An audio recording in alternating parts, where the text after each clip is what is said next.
Hi friend, আজকে আমরা hotel থেকে সকাল সকাল সিকিম দিকে রওনা দিচ্ছি। এই যে আমাদের সব গাড়ি বেরিয়ে যাচ্ছে, 3টে গাড়ি আছে। গাড়িতে সবাই চাপছে, সব নিজে নিজের গাড়ির চাপছে। টোটাল আমাদের 25 জন আছি। গাড়িতে চেপে পড়েছি, গাড়ি ছেড়ে দিয়েছে। দেখে নাও একবার কত সুন্দর এই যে পাহাড়টা। এই যে গাড়ি ছেড়েছে, আবার একবার দাঁড়িয়ে ছিল এখানে। পেছনে গাড়িটা আসতে লেট হয়েছিল, ওই জন্য দাঁড়িয়ে ছিল। আমরা আগে আছি, মিডিলে একটা টিম আছে, পেছনে একটা টিম আছে।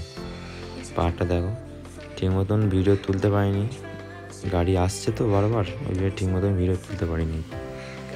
পাহাড়ে ওই দেখো দূরে একটা পাহাড় দেখা যাচ্ছে, বিরাট উঁচু পাহাড়। পাহাড়ের মধ্যে আকাশটা দেখা যাচ্ছে, দেখে মনে হচ্ছে আকাশটা পাহাড়ের মধ্যে টেকে আছে। দেখে না কত সুন্দর, এত সুন্দর লাগছে কি বলবো। আর রাস্তা এমনই রাস্তা, সবাই ভয় পেয়ে যাবে।